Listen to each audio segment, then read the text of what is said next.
Now to the main deal of today's session, our webinar. But before we go into the session, I'm going to read in the bio of our amazing speaker so we know what really we are receiving from today's webinar, because it's going to be a very impactful one. So I'm going to read in the bio of our speaker. And while I'm reading it, please, I want your reactions. I want clapping. I want everything. Just keep the call on fire.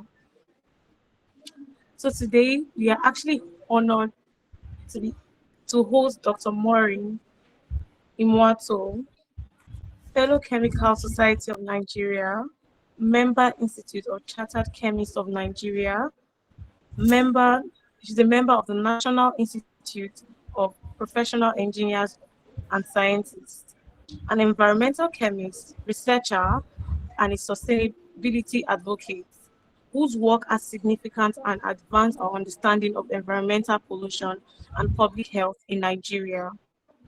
With over 15 years experience and a distinguished research career at the National Center for Energy and Environment, University of Benin, Dr. Maureen has dedicated her work to investigating the impact of chemical contaminants on our environment and developing science-based solutions for a healthier and more sustainable future.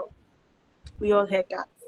So with a clapping ovation, our virtual clap, please join me in make welcome our speaker for today's webinar, Dr. Maureen. So Ma, you have the floor. You're welcome, Ma. Thank you very much. Happy World Environment Day to everyone. Can you hear me, please? Yes, Ma, we can hear you. Okay. So it is a great honor and privilege to join you today as we celebrate World Environment Day 2026.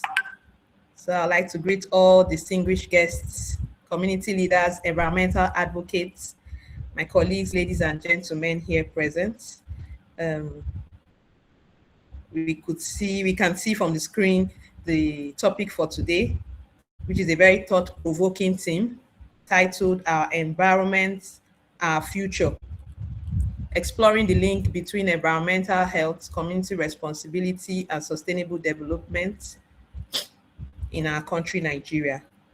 So this theme reminds us of a simple but powerful truth. The future we desire is actually inseparable from the environment we protect today. So the quality of the air we breathe, the water we drink, the soil that produces our food, and ecosystems that sustain life are all determinants of our collective well-being and prosperity. So as we gather here today, I invite us to reflect on the interconnected relationship between environmental health, community responsibility, and sustainable development, and why understanding this connection is critical for building resilient communities and securing a sustainable future for generations to come. So without wasting much time, I would like to commence with my slides. So here we have the content of our discussion for today. First, we have understanding environmental health, the foundation of human well-being.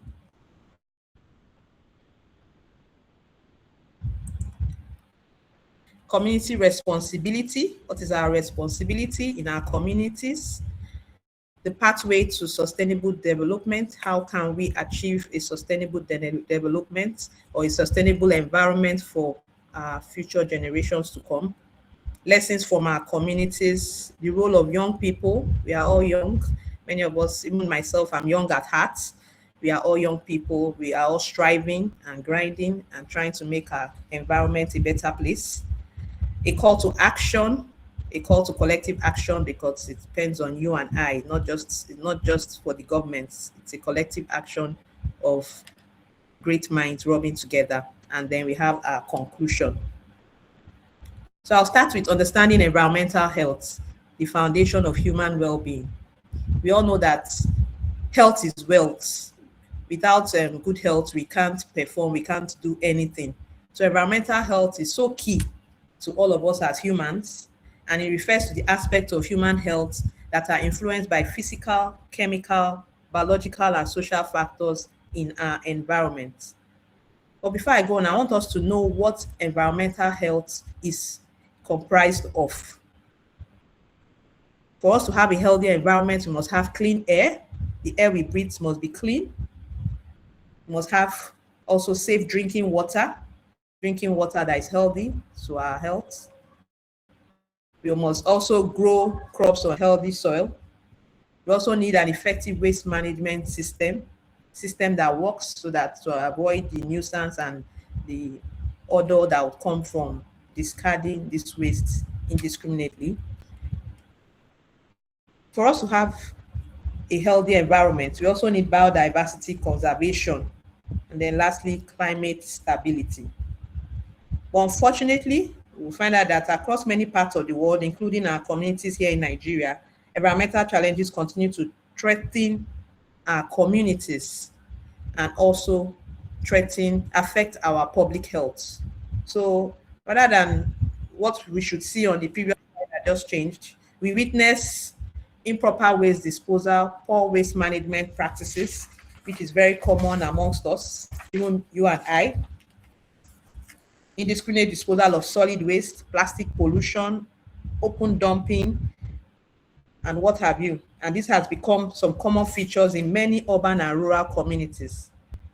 Blocked drainage channels contributing to flooding during a heavy rainfall. We see popularly, which is very common in Benin City, see the red sand with so much sludge and water running across the roads because we have improper drainage systems. Another poor waste management observance is poor burning of waste, which releases harmful pollutants into the atmosphere. I would just like to tell this story, which is as a result of a poor and an unhealthy environment. My son came back from school one day and he told me that one of his classmates had not been coming to school. They felt he wasn't feeling fine, only for the parents to come like a week after, saying that during one of the heavy rainfalls, that was sometime 2 weeks ago, their son, as a co-student like himself, was playing in the rain, playing football in the rain with his friends. But the football suddenly, landed far away from where they were playing the ball. And there was some erosion, going on. When rain is very heavy, you can imagine how water will be eroding on the roads. I know we have very tarred roads here in Benin. So the little boy ran to pick up the ball, not knowing that there was no surface, there was no, ground below where the ball landed. So in a rush to pick the ball up, that's how he lost control and then was carried away with the waves of the erosion during this downfall. So you can see how pathetic it is. And as we speak, the parents have not been able to see the body of this little innocent young boy, meaning that he must have died in the process. And who knows where his body would have landed. And all this is as a result of an unhealthy environment. Another case we witness in our environment, water pollution, agricultural runoff, industrial discharge. Sometimes these farmers, you find them using these pesticides because they're happy that the pesticides are there to, make the pesticides they use are actually there to help to curb pests from harming their crops. They now use these pesticides above the required dosage. And during a heavy downpour, water, takes it off into our water waves. During erosion, soil erosion, takes off this water from our soil into our waterways, thereby leading to so much pollution and harming our aquatic organisms.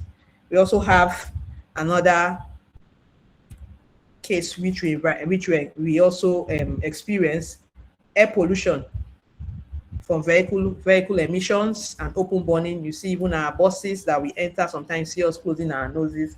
And then we have the road safety, all watching. Rather than stopping these vehicles which are not meant to be on the roads, they They would rather want to collect the 200 or 500 that they collect from vehicles and then stop Yahoo boys rather than stopping and putting an end to bad vehicles on the roads. And this has led to so much air pollution in our environment today. Also, open burning, some of us practice it. We wouldn't want to pay the waste collector. Normally, you're meant to pay a fine or a fee every month, but we'd rather just go behind our houses because we're in our private apartments or in our compounds, we burn, and this has led to so much detrimental health effects to man. We also have land and soil degradation from deforestation, mining activities, plastic pollution. We all know that plastic pollution is a very, very key area of environmental disorder because plastic pollution, we know that plastics, they are non-biodegradable, they don't degrade, so they are just there and they can lead to so many harmful effects. You see that now many people are having different types of cancer here and there, and it's all as a result of all these chemicals from plastic pollution.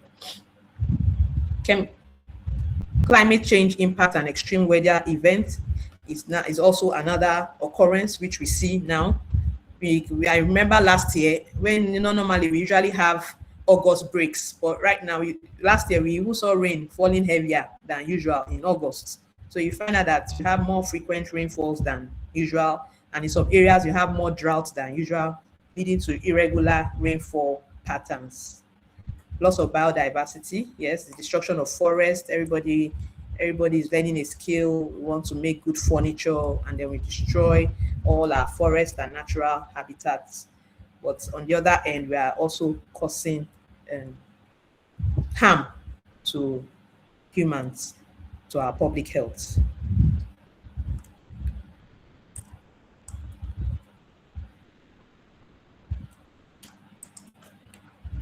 So I'll now move on to community responsibility. What is the responsibility of the community? Because that is the missing link here.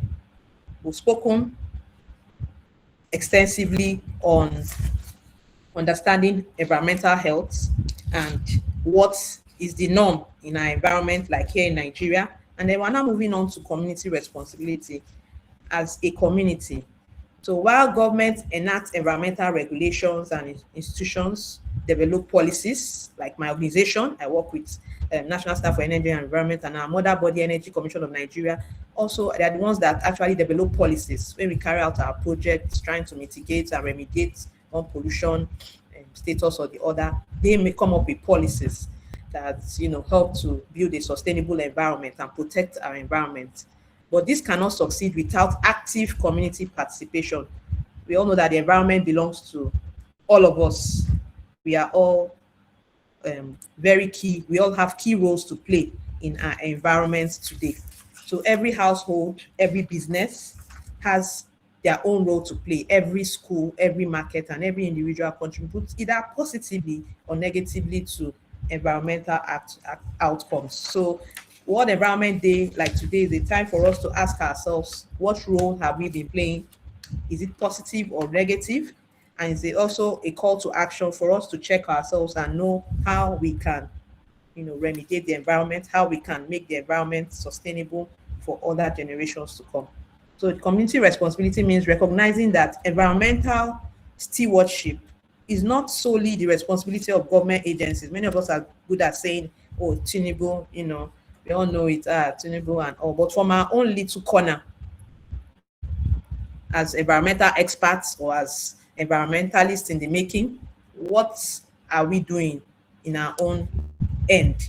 It is a shared civic duty. It is not the duty of just the government alone.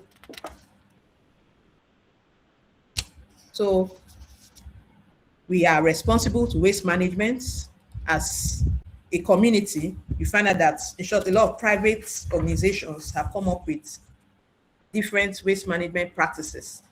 Now, there's really no waste again in our environment. You find out that everybody is generating that waste into wealth. Even these PET bottles are plastic water cans and drink bottles and plastic drink containers. You find out that when you throw it in the bin, the cleaners in my office, they pack everything and they have where they take it, behind a microfinance bank, and they wait for them and give them some stipend for returning all these are really being recycled or reused. Even the Zobo bottles, We buy Zobo, we buy some drinks that are not sealed, and we use these containers. So we should be advocates of that. We should also try to reduce waste, even in our own homes, promoting recycling and disposing of waste. For me, I sort my waste at home. I have like 3 bins, one for metals, like when I buy malts and all those tin tomatoes that are in metal containers. I have a bin for that. Then I have a bin for organic waste. Of course, when you're in the kitchen, leftover foods, scraps and all, I put them in one different basket. And then I have the usual basket that's for paper and other, paper items. I put them in another separate bin. It may look clumsy, but the truth is, when you start practicing it, you start enjoying it. The organic waste, we have a farm just beside the house where we grow crops, some little crops, corn and some other stuff based on the season. I discard the organic waste there, so it serves as a form of fertilizer for the farm, and my crops are thriving very well. I don't have to start looking for pesticides that will harm me later. And then I also sell off the metallic containers. Even my husband, when he repairs the cars, all those metallic scraps and old parts of the car, we sell it off. I started selling it with those what do they call them? These people that go with wheelbarrows, Yes. So they pass my house, I call them, and then we just negotiate until I found out that there's a place in town where my husband takes it to, and we really get some good money. So what I do, I store it up till it's really like I've gotten like a very big sack or 2 sacks, and then we take it there. Last time I sold in town, I think we got about 10,000 naira, and at least that's something I can use to fuel my car for that day, or maybe for a day or two. So there's really no waste. Rather, let's really think of how we can promote recycling and dispose our waste properly. Not throwing things out of the window. My children, I make sure they don't. I try to educate them, and that is where environmental awareness comes in, educating ourselves and all that. The truth is, some people don't know. People don't know at all what they are doing is wrong. But when we as environmentalists and scientists start becoming, more observant, and then also trying to teach the next person, to make our environment in a better place. So educating ourselves and others about environmental challenges and sustainable practices, like I was saying, my little children, when I buy ice cream, I pick them from school. Whenever I'm the one doing the school run, they know that they don't throw anything out of the window. But my husband in his car, he'll say, no, don't keep my car. He wants his car clean. And he'll say they should get rid of it. But because mommy has taught them not to throw things out of the window, what do? They put it into their pockets or into their bag. So when they get home, they go and dispose properly in the waste basket. So I think that's a form of environmental awareness. So if we, with friends in the throw things out, can also educate others, it will be good. Conservation of natural resources, using water, energy, and other resources efficiently. Some of us, when we want to brush our teeth, we leave the taps on and we brush, and then we waste so much water, forgetting that, of course, we're going to pump that water back into the borehole using a lot of energy. So there are ways we can actually conserve some of our natural resources. Participating in environmental initiatives, supporting community cleanup campaigns, tree planting exercises. Yes, I attended the World Environmental Day. I represented my director this morning, and the keynote speaker talked about planting a tree in your compound. How many of us have a tree in our compound? Because we know that trees are very healthy to the environment. They help to remove the excess CO2 we have in the environment. So we should try to exercise some of these environmental initiatives that would help us to have a sustainable environment, and also hold environmental advocacy programs like what we're having here today. So I'll say kudos to the organizers, WISAR, for this program. Being accountability, very important, holding ourselves and others accountable for our actions that harm the environment, not pointing fingers. Remember, when you're pointing fingers, the other 4 are pointing back at you. So rather than pointing fingers, let's try to hold ourselves accountable and try to work and make our environment more sustainable.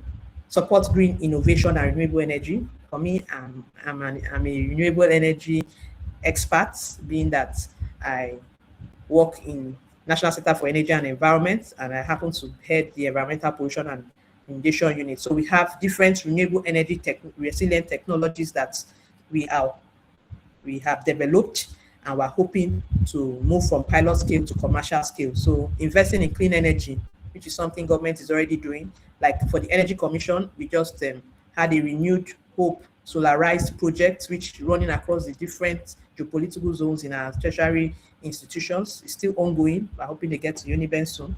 And, encouraging renewable energy rather than us being intoxicated with fossil energy, which is frustrating everyone. You all see how expensive fuel is right now. And it's becoming more and more unbearable considering the crime, kidnapping, and all we are seeing in our environment. So if we can have an alternative source of energy that will compete with fossil fuel, that will help to reduce the reliance of fossil fuel, I think, and also help to support a green environment. I think we're getting there as environmentalists. So we also have to encourage sustainable agriculture and environmentally friendly infrastructure that can drive economic growth while promoting natural resources. Lastly, also foster strong partnerships. The truth is, two heads are better than one. So we shouldn't just be pointing fingers to the government. It is a win-win situation. It's a symbiotic thing. The government, private, the government, academia, civil societies, organizations, traditional institutions, youth groups, and private sectors must collaborate to develop a lasting environmental solution. So we'll now move on to the pathway to sustainable development. How do we achieve a sustainable development in our country, Nigeria? So firstly, I would like to ask the question, what is sustainable development? I know many of us know, but I'd just like to refresh our memories. Sustainable development is often described as development that meets the present needs of you and I without compromising the ability of future generations to meet their own needs. So this definition highlights the responsibility we owe not only to ourselves, but also to future generations.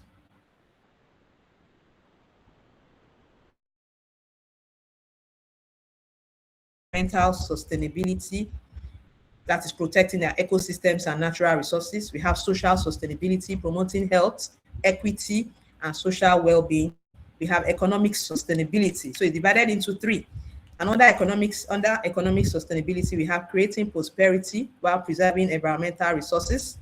Environmental health also serves as the foundation upon which these pillars rest.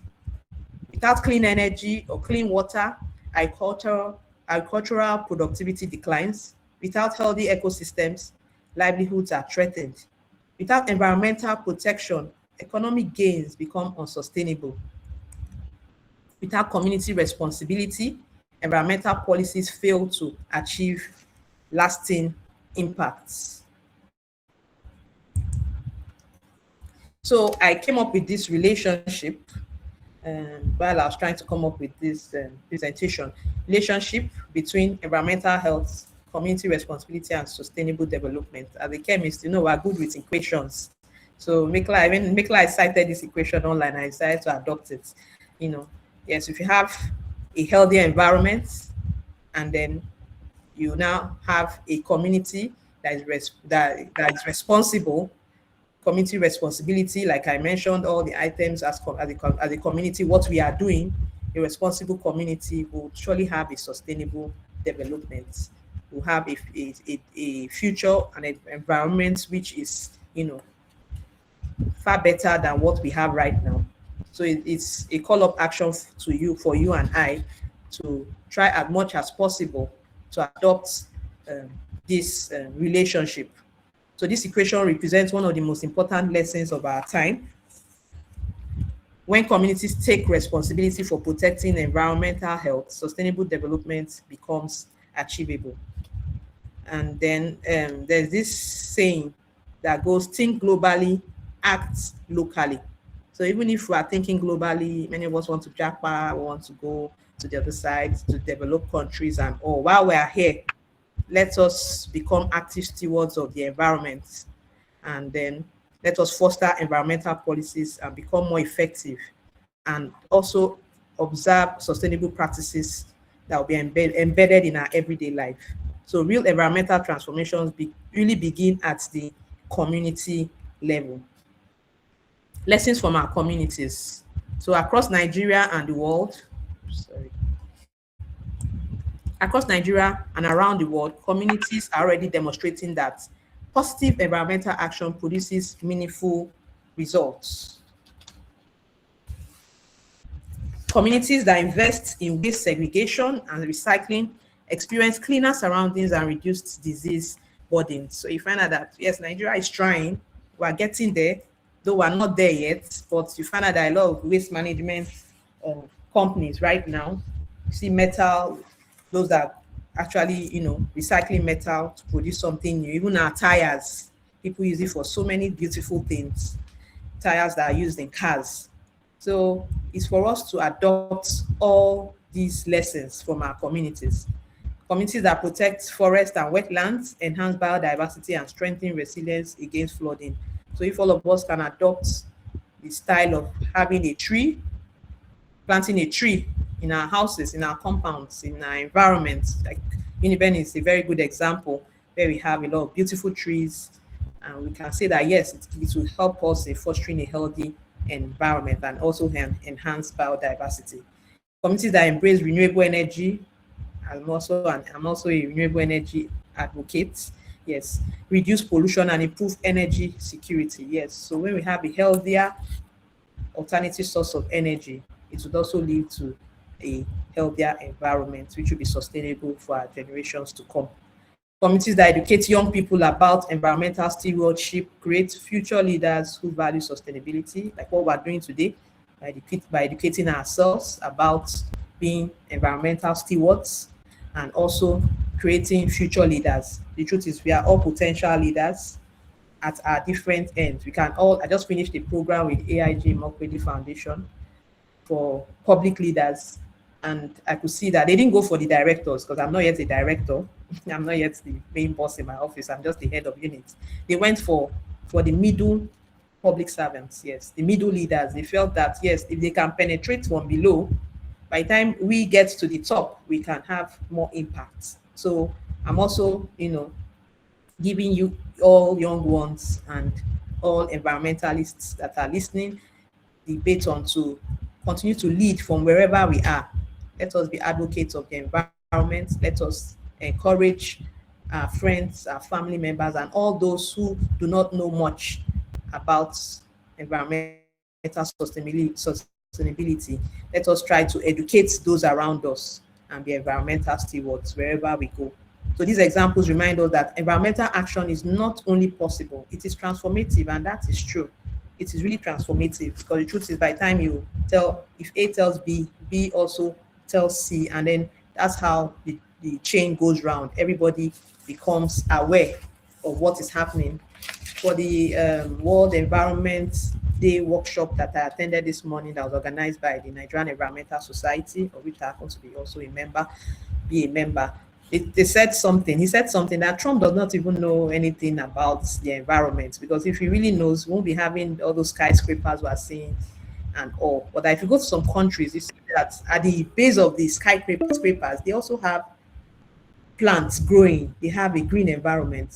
They have ways of structuring trees everywhere and all. So it's for us to educate our politicians, those are the governments at the helm of affairs, on the importance of environmental sustainability, and also making them see that yes, with a cleaner environment, we'll have of course, a healthier environment. That will make many of us maybe live longer than what is happening right now. You see that the average Nigerian man does not even live more than 50 years.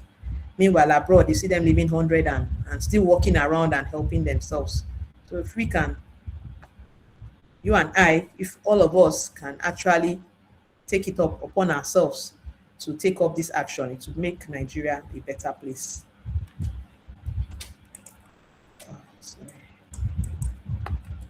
So the role of young people, I know some of us may not be so young again, but we are all young at heart. So we all have a role as young people, as youths.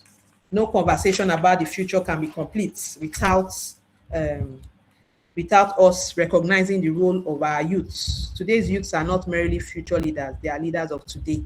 And that's the truth. So leading starts now, leading from the middle, leading from the end. Even our families find out that you are the firstborn. Even the last sometimes becomes the first. By the time the first leaves the house, the last becomes the first. The last, I'm the last born. At the time, I was the one doing some things that I wouldn't have thought I would have done in years back. So all of us at one point or the other are given the opportunity to lead in our churches, in our offices, in our schools, wherever we find ourselves, in our families. So we should learn to lead right.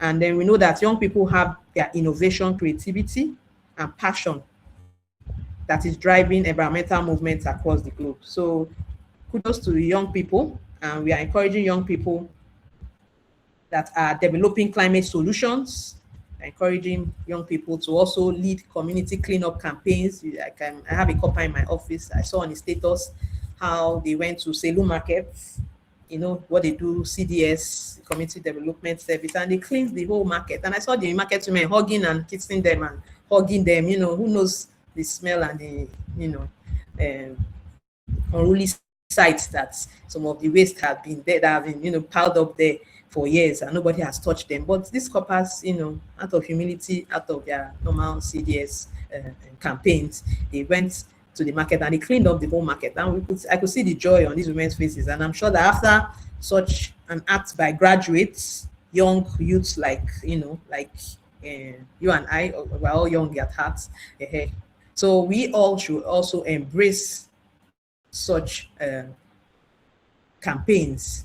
I'm sure after that, the women would have raised up, and you know, those that wouldn't want to touch all the wastes, maybe nagging around their shop, they want the place to remain clean after these coppers have done the needful. So promoting environmental education, educating everyone like we're doing now as environmentalists, we should educate ourselves.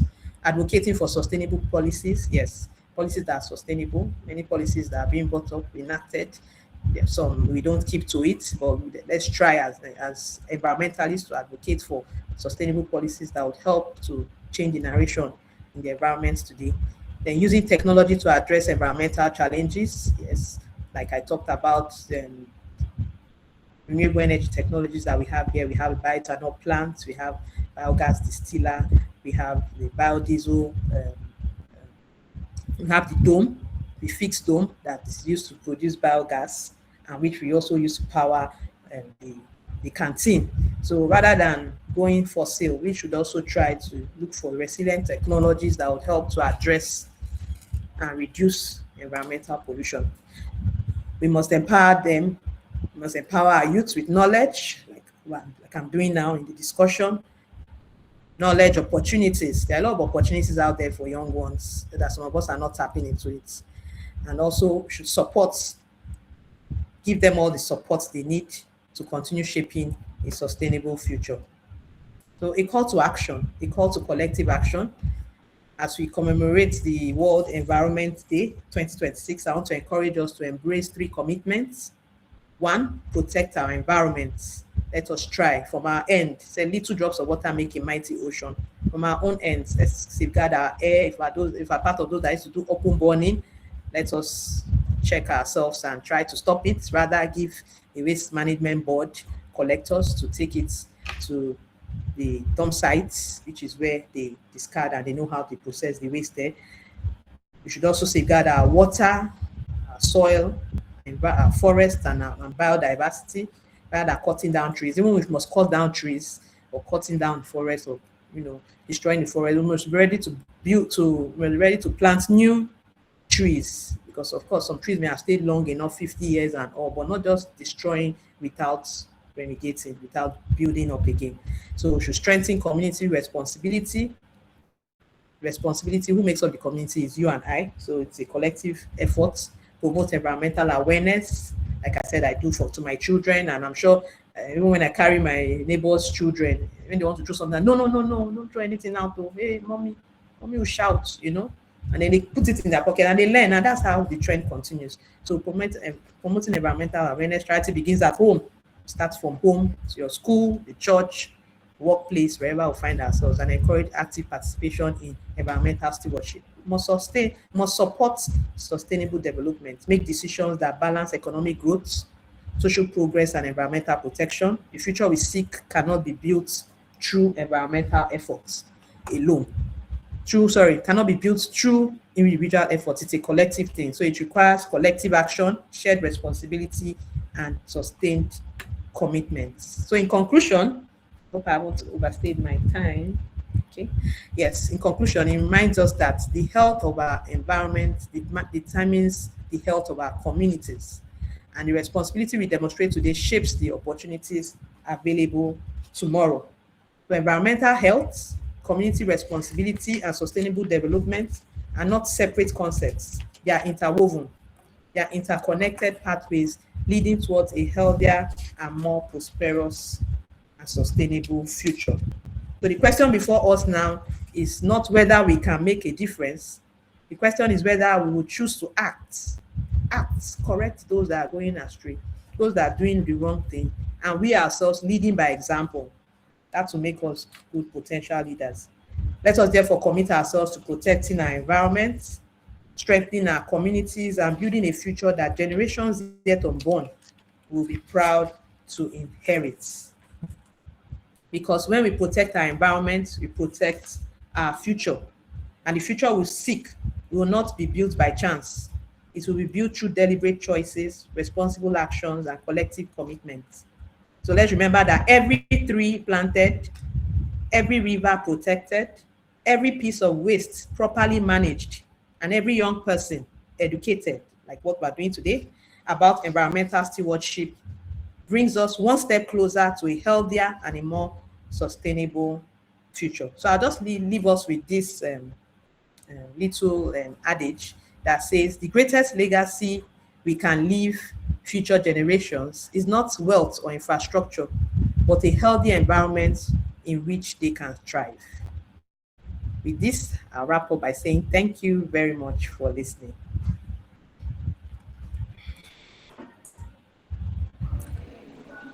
Thank you so much, Ma. Please, can we continue with our virtual round of applause?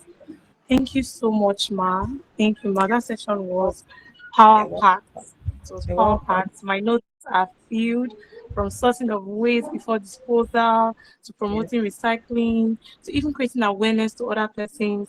And like you said, leading starts now. So, as young persons, we can start by leading by example in Yes. little ways by not wasting water, not trashing uh plastics on the ground, and even sorting our waste. So thank you so much, Ma. We really Thank appreciate the you. session. It was a lovely one. Thank So you. we'll be calling on the host to be having our guided discussion. So with a virtual round of applause, let's make welcome Sir Marvelous. Okay. Thank you very much, Dr. Maureen, for that insightful presentation.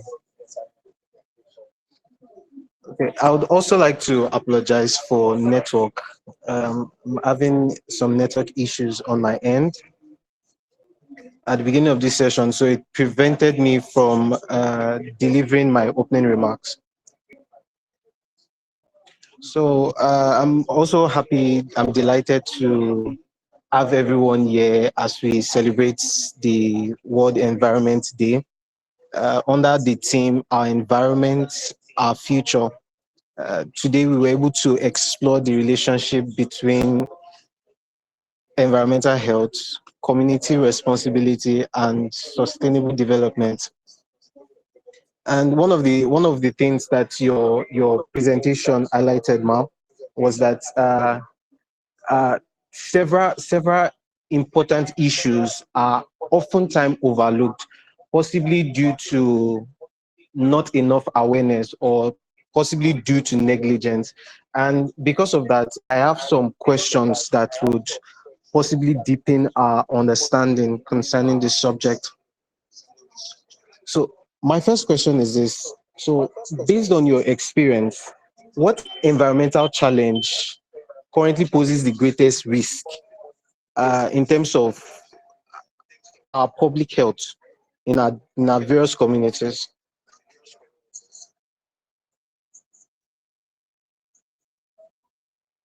So, okay, you said that what environmental challenge? Can you repeat yourself, please? What environmental challenge Okay. poses the greatest threat to public health in our community? Okay. Is that all?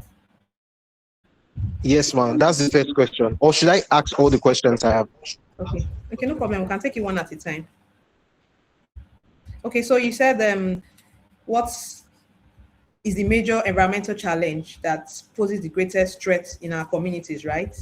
I think it's Okay. ignorance. If you'd ask me, ignorance. Some of us, we don't just want to, we know what is right that we should do, but some of us are ignorant because we feel, after all, nobody, there's no penalty. We can throw any waste on the roads, from a bus, anywhere we are, and nobody's there to like maybe give us a fine for doing what is wrong. We feel we can get away with whatever we want to do, and that's just the Nigerian mentality. Because if it's abroad, you can't throw any waste out of your car without cameras watching and without them taking a plate number. Or I remember then in Lagos, there was a time they used to do that operation. I don't know, I can't remember what they used to call it, but you can't throw things from on the roads where you are driving. So I think it's a thing of ignorance, and then maybe some are not aware. I wouldn't want to say everybody is ignorant. Some need lack of awareness. I think that's another thing, lack of awareness, because I can say, based on one capital project that we had, that we carried out in the center, of which I headed, we were looking at waste loop oil in automobile, waste loop oil, the effect of the indiscriminate disposal of waste loop oil around mechanic workshops. So we're looking at soil and water. We collected soil samples and collected water samples from borehole samples, to be specific. But wanted to see if the indiscriminate disposal of this waste loop oil on our soils, over time, it's expected that it would sink into our borehole samples. That's our underground water. We all know that major source of water countries in this country is via boreholes. So we did that research, and when we tried to sensitize this auto mechanics, especially in Benin, sorry to say, in Benin, in short, when you go to the mechanic villages in Benin, you see so much spill of this waste loop oil all around without being properly kept. But when we went further, because we in the center covers the south, we found that in Delta and in some parts of Delta, Asaba, Ogara, Saple, many of these auto mechanics, that's these mechanics that we all call them, they actually reuse and recycle this waste loop oil. So they don't discard it indiscriminately. So you find out that sometimes they are not even aware that what they are doing is wrong. We had to start educating them, sensitizing them, and then we gave them questionnaires, trying to see the behavioral trends of this auto mechanics. So we found out that many of them are really, and then even some of them eat with their hands soiled after they've done a servicing of a car. They still eat with their hands soiled, and then when they come down with one health defect or the other, and they start wondering whether it's their village people or something. So I think ignorance, and then lack of awareness is one of the major environmental challenges that is posing a very great threat in our community today. I hope I've been able to answer that question. Thank you. Yes, thank you very much. Thank you very much for that. Because last year I was part of a movement in Oyo State where we went to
My response will be beneficial to everybody.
Please let's wait for a few persons to join.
Okay, sorry about that, everyone. The call was scheduled, and that affected the All right. So I'll just briefly recap my question. So talking about awareness and action, I was making a case study in Oyo State. We went to markets to visit some particular areas in the market, and we did awareness for them, and the awareness was supposed to cover for 3 days because market was a very big market, one of the biggest markets in West Nigeria, Bodija market. And after doing that, we discovered that 3 days later, because I went to get something in the market 3 days later, and all the beans and all the stuff we put for them, they were no longer using that. And I think that was due to regulations, just like you said. If there's no fine for people doing something, they will just choose to ignore it. And that's something that I feel that should be looked into. So, is there any way that regulations in Nigeria, let's say in Benin City, are regulated? Is there any environmental policies that are regulated to prevent the improper waste disposal, to prevent improper waste disposals?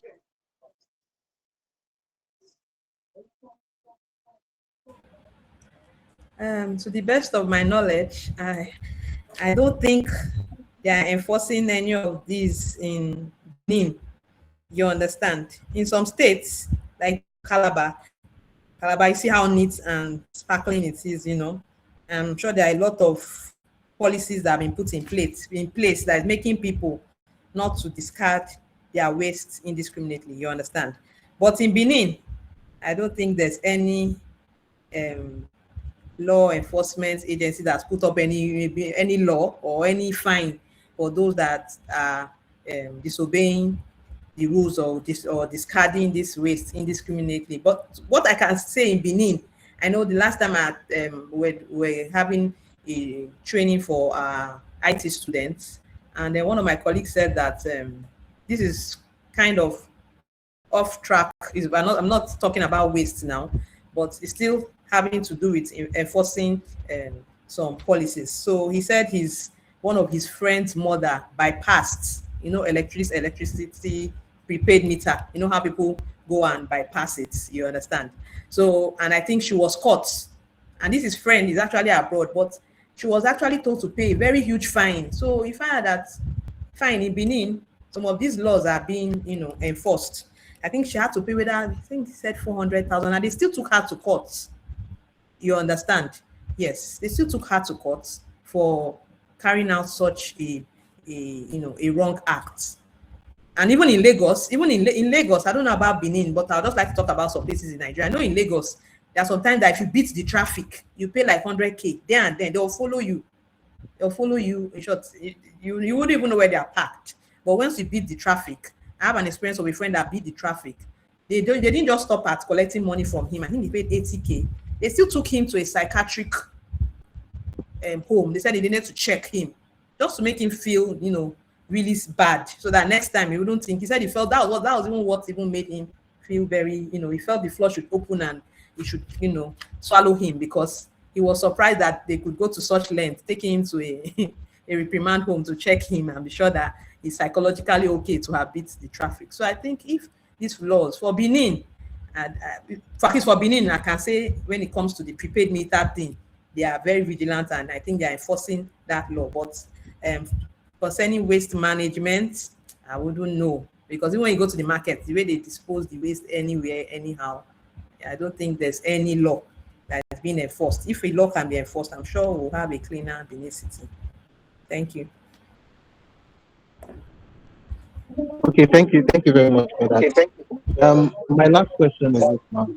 If you could recommend one action to individuals, or if you could recommend one action that individuals can start implementing immediately after this session to improve environmental health, what would it be?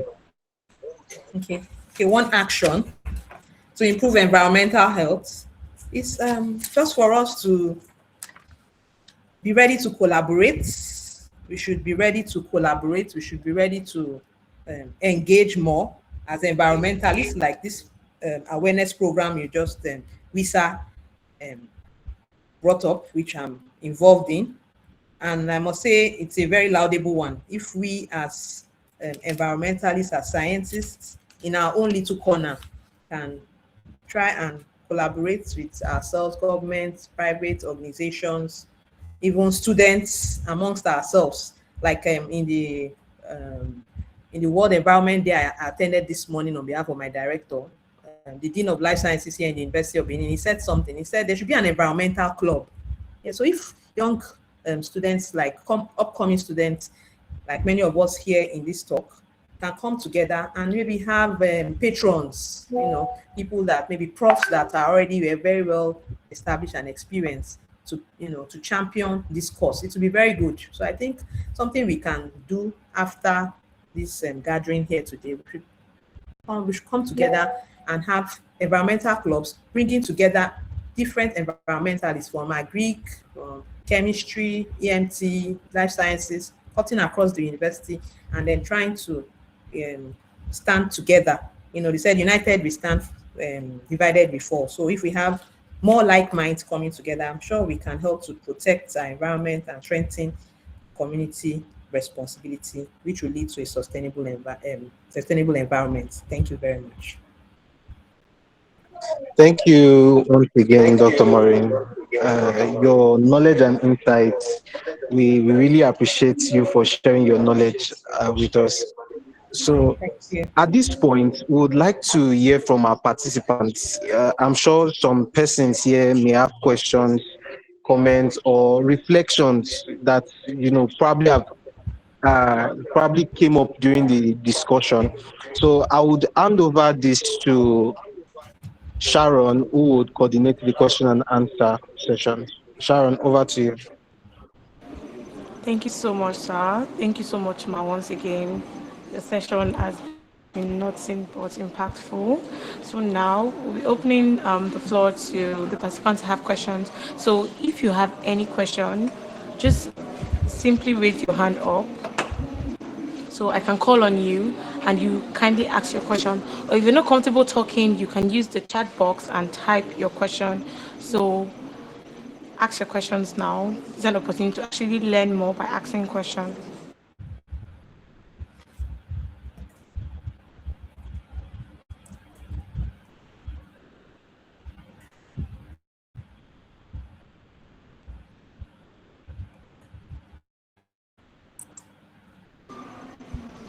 So guys, we're waiting for your question. We're waiting for your question.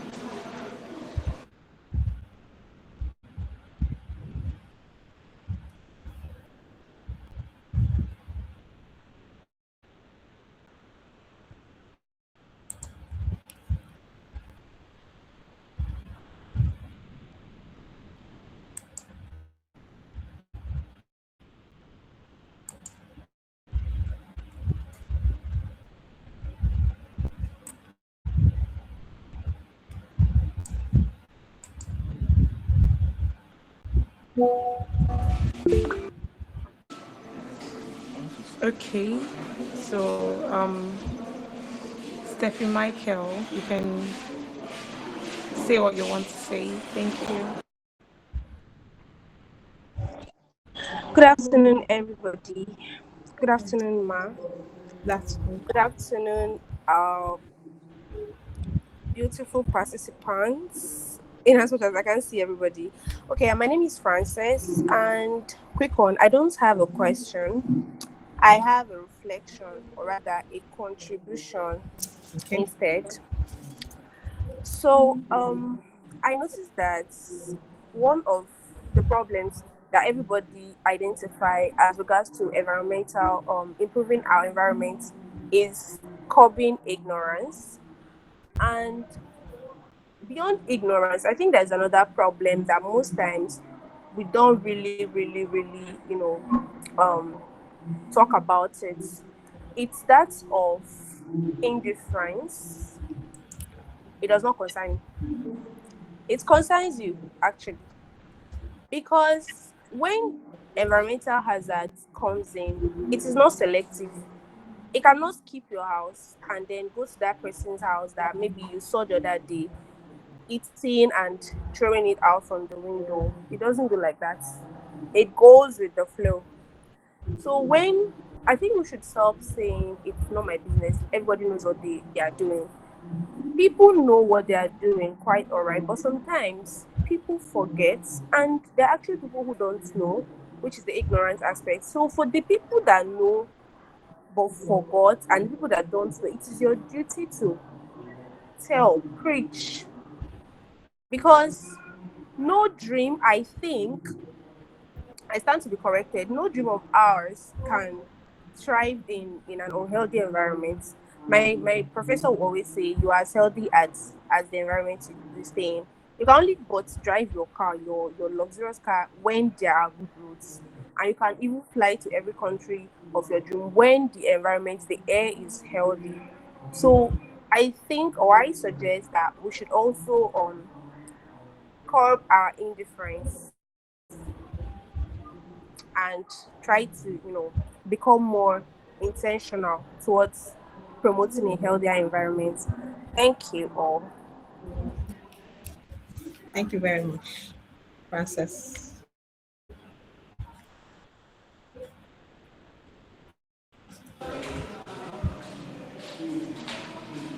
Okay. Ma, do you have any other thing to say, or? Mm, I think I've said it all. I would just like to reiterate that we all have a role to play in the environment. We shouldn't point fingers at the next person. It takes two to tango. So we have to set our standards as scientists and as environmentalists. We have to train the next generation and train even our mates, our friends, our colleagues who are not so, abreast with what is happening in the environment or how to protect the environment. And then we can also, like I said, come together as a body with like minds and try to advocate for something good within, starting from maybe the university. University is always a very senior environment to start with. Maybe having, like I know in my office, the time we're having some waste baskets around the university and around the dump sites. We had those, big dump vessels with tires. The time we were into a waste management project, we wanted to know how much waste it generated within the University of Benin. And we went all out to do some of our social responsibilities, having waste bins in front of the hostels, with our center name crested on it. So I think we, in our own little cubicle, if we all can be environmentally, conscious of everything we do, like I said, it starts with us, and charity begins at home, teaching the next generation. We can all try as much as possible discard our waste in the proper way, avoid open burning, and also try as much as possible to create that awareness to those that are ignorant. Like Frances said, yes, so some people say it doesn't affect me, but the truth is, in the long run, when you discard this waste, it gets into our drainages. It's still us when we're driving in flood, and God forbid, maybe one relation or the other, somebody out there, somebody we may not know, but of course, who is also a human and a Nigerian, dies in the process of a heavy downfall of flood. So it becomes really worrisome. So I think this program is a very good one. I would like to commend the organizers of WISAR, Women in Science and Research. When I saw Women in Science and Research, I'm an advocate for women.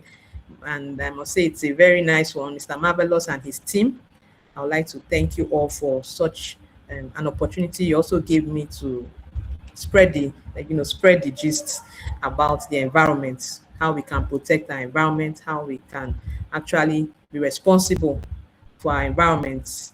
So I think it's a good one, and I would like to encourage more of this coming from really like minds. And of course, I'm sure all of you are intelligent students. I heard Frances talk now.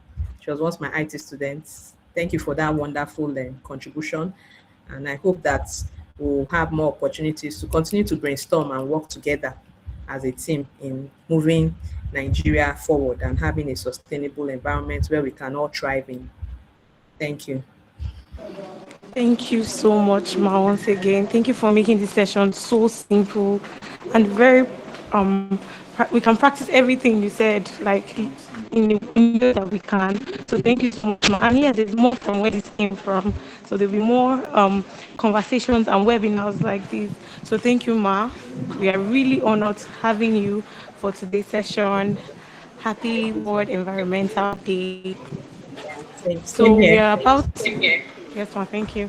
We're about to be wrapping up, and I'll be calling on our host, organizer of this event, Sir Marvelous, to give his closing remarks since there's no more questions. Okay, thank you for that. Um, while we were doing this program, my co-founder joined in the program, which is the person of Frances. So I'll call on Frances to do the closing.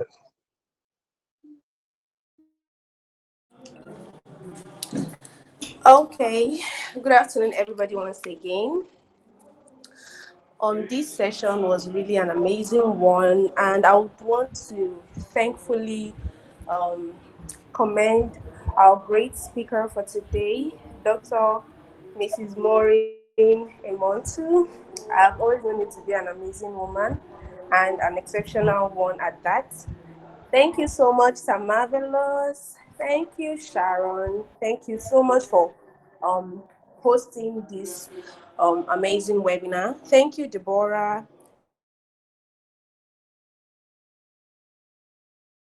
I hope that we're able to get 1 or 2 or 3 or 4 million things from this webinar.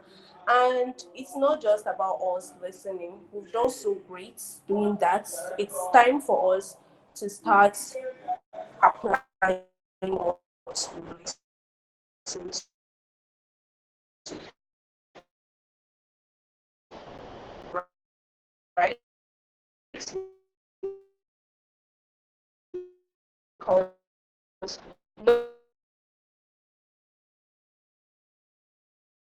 knowledge becomes very, very intentional of having a very healthy. And once again, I am the co-founder of WISAR, and